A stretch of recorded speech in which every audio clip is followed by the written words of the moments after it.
Terima kasih Anda masih bersama kami di News Pagi. Bagi Anda yang baru saja bergabung bersama kami, ini adalah beberapa informasi pilihan redaksi. Di antaranya, tengah memasang baliho seorang pekerja tersengat listrik di Purbalingga, Jawa Tengah.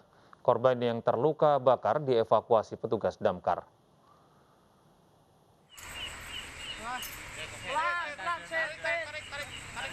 Petugas damkar Kota Purbalingga, Jawa Tengah beserta sejumlah relawan bahu-membahu mengevakuasi seorang pekerja yang tersengat listrik malam tadi. Evakuasi dilakukan sangat hati-hati karena banyak besi baliho yang keropos.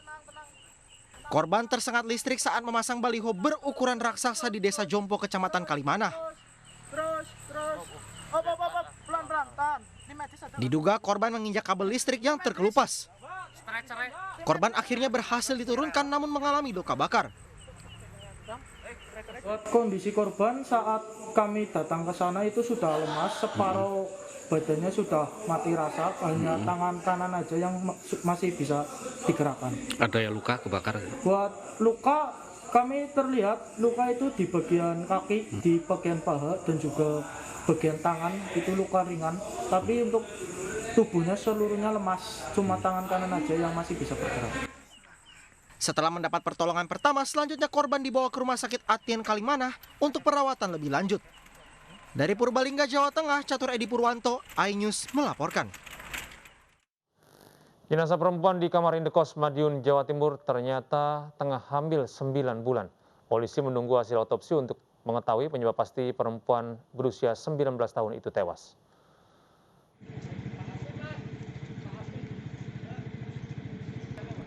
Seorang perempuan ditemukan tewas membusuk di kamar indekos di Madiun, Jawa Timur. Dari hasil identifikasi, korban yang berusia 19 tahun itu tengah hamil 9 bulan. Keluarga mengatakan korban seharusnya bekerja dan tinggal di Surabaya, bukan di Madiun. Hingga kini polisi masih menunggu hasil otopsi untuk memastikan penyebab kematian korban. Ada beberapa obat-obatan, handphone, dan lain sebagainya. Saksi-saksi yang sudah diperiksa? Sejauh ini baru pemilik kos dan saksi teman kanan kirinya dan teman-teman yang bergaul korban. Dugaan sementara seperti yang saya sampaikan tadi, untuk menjawab banyak dugaan tersebut, kami harus perjelas dulu penyebab kematiannya. Karena sejauh ini kita belum tahu penyebab kematiannya apa. Nah, semoga nanti setelah proses otopsi, penyebab kematian itu bisa kita dapatkan. Keberadaan korban baru diketahui karena adanya bau tak sedap yang tercium penghuni indekos lainnya pada Selasa dini hari. Saat dicek, korban telah terkapar dan diduga meninggal beberapa hari sebelumnya. Polisi juga masih mencari kekasih korban. Dari Madiun, Jawa Timur, Arif Wahyu, iNews melaporkan. Sesosok jasad bayi ditemukan di pinggir jalan Bintara 9 di Bekasi, Jawa Barat. Diduga jasad ini adalah jasad bayi yang video pembuangannya sempat viral di media sosial.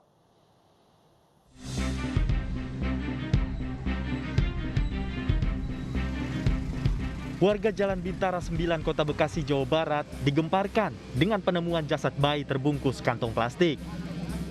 Jasad bayi ditemukan warga tak jauh dari SMK swasta di Jalan Bintara 9 Kota Bekasi. Saat ditemukan, kondisi jasad bayi sudah hampir membusuk dan menimbulkan bau sehingga mengundang kerumunan warga yang ingin melihat. Usai mendapat laporan, petugas Polsek Bekasi Kota langsung ke TKP untuk mengevakuasi jasad bayi tersebut. Kami datang bersamaan dengan tim identifikasi, kami buka bungkusan tersebut yang ternyata memang seorang bayi laki-laki dan memang keadaannya sudah dalam keadaan meninggal dunia. Sebelumnya sepasang kekasih terekam kamera pengawas saat membuang jasad bayi di wilayah ini. Dalam rekaman, terlihat sepasang pria dan wanita yang menumpangi mobil minibus membuang bungkusan plastik. Tak lama setelah kejadian, kedua pelaku berhasil diamankan oleh warga sekitar. Usai diamankan, warga menyerahkan kedua pelaku ke polisi. Video ini menjadi viral di media sosial dan mendapat kecaman dari masyarakat. Dari Bekasi, Jawa Barat, Rahmat Hidayat, iNews melaporkan. Seorang mahasiswi di Kota Makassar, Sulawesi Selatan mengaku dibegal di salah satu ATM ketika mengambil uang tunai. Ternyata uang sebesar 20 juta rupiah yang diambilnya digunakan pelaku untuk berfoya-foya.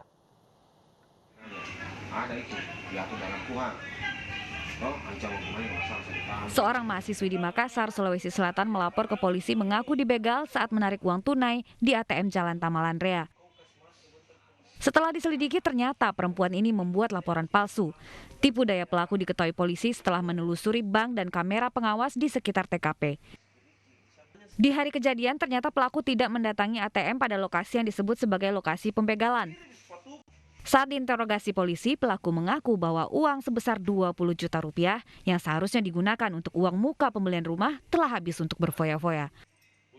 Karena tidak mampu mengganti uang milik kakak dan orang tuanya itu, pelaku akhirnya mengarang cerita bahwa ia dibegal. Berdasarkan laporan yang saya buat, laporan pembegalan pada tanggal 8 hari Kamis di Jalan Hima 8. Saya atas nama Reskresi sangat menyesal akan perbuatan saya. Sekali lagi saya memohon maaf, dan alasan saya membuat laporan tersebut karena saya takut kepada orang tua saya, karena uang tersebut sudah saya gunakan pribadi untuk pribadi saya. Kita melakukan olah TKP di tempat kejadian perkara, kita cocokkan dengan CCTV dengan keterangan mahasiswi tersebut. Ternyata ada ketidaksinkronan dan akhirnya pengakuan dari pihak mahasiswi tersebut, ini uang yang rencananya dipakai untuk DP rumah kakaknya ternyata diambil untuk kegiatan dia sehari-hari. Pelaku hanya dikenai wajib lapor, sementara tindak pidana terkait laporan palsu yang dibuat pelaku masih terus didalami polisi. Dari Makassar, Sulawesi Selatan, Muhammad Nur, Julius Vin, iNews melaporkan. Warga temukan puluhan bungkus sabu di depan Polsek Katobu, Sulawesi Tenggara. Sabu ditemukan dalam plastik kecil dan dalam bentuk permen.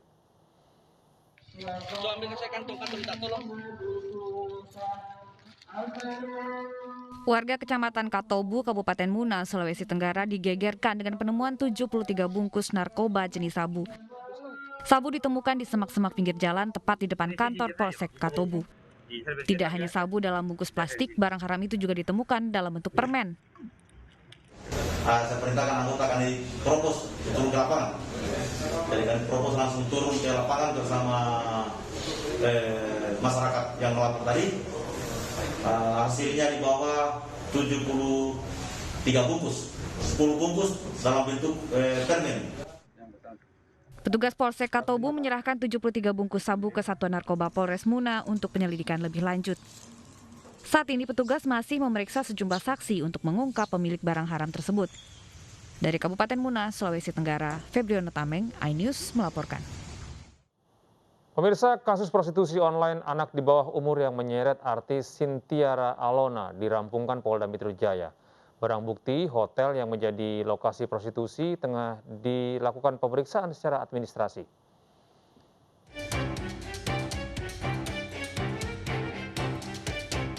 Kasus prostitusi anak di bawah umur yang melibatkan artis Sintiara Alona, berkas perkaranya sudah dinyatakan lengkap dan dilimpahkan ke Kejaksaan Negeri Kota Tangerang. Kabarnya alhamdulillah sehat, dirawat. Maskernya mana? Kenapa? Maskernya. Maskernya? Oh iya, pakai masker. Nanti kalau saya pakai masker nggak kenalin saya dong. Nanti cantiknya ya kelihatan. Barang bukti tersangka yakni sebuah hotel milik Sintiara Alona di Jalan Lestari, Kota Tangerang, diduga menjadi tempat prostitusi online yang melibatkan anak di bawah umur. Sintiara Alona dan 2 tersangka lainnya masih menjalani masa tahanan di Polda Metro Jaya. Karena sudah diserahkan ke sini, otomatis sudah bebas status. Kapan rencana sidang perdana? Secepatnya kami limpahkan ke pengadilan. Alona didakwa melanggar pasal 88 Jungto pasal 76I Undang-Undang Nomor 17 Tahun 2016 tentang perlindungan anak dengan ancaman pidana 10 tahun penjara. Pria penghina Presiden Jokowi dan polisi yang videonya sempat viral di media sosial akhirnya ditangkap di Bangkalan, Madura. Kasus ini kini ditangani Polda Jawa Timur.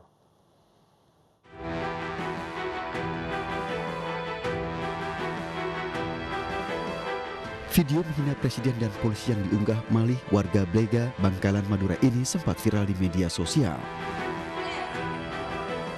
Beberapa warga juga sempat melihat video viral ini di TikTok.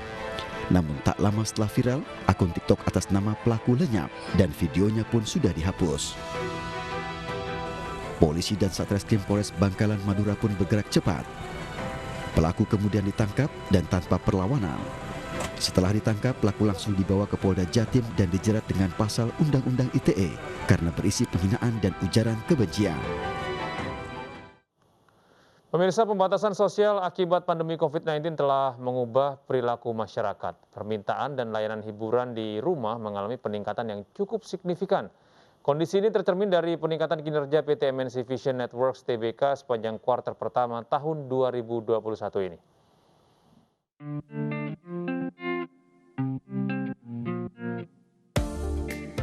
PT MNC Vision Networks Tbk atau IPTV mencatat peningkatan laba bersih sebesar 148% pada kuartal pertama tahun 2021 atau sebesar 101,3 miliar rupiah. Laba bersih ini bersumber dari pendapatan konsolidasi, pendapatan layanan satelit dan pendapatan layanan digital, IPTV dan broadband.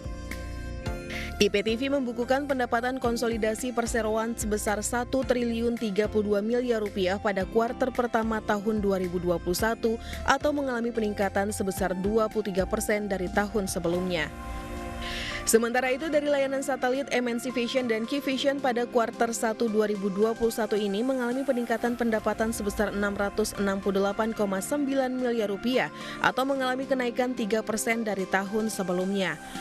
Peningkatan pendapatan layanan satelit disebabkan oleh menguatnya akuisisi pelanggan Keyvision di sepanjang tahun yang mencapai hingga 1,3 juta pelanggan baru. Selain itu, peningkatan pendapatan juga didukung oleh keberhasilan dalam penjualan voucher isi ulang sebesar 49,6 miliar rupiah pada kuartal pertama tahun ini. Sedangkan pendapatan perseroan yang berasal dari segmen layanan digital, IPTV, dan broadband mengalami pertumbuhan yang signifikan menjadi 327,2 miliar rupiah atau mengalami kenaikan 104% dari tahun lalu. Tim Liputan iNews melaporkan.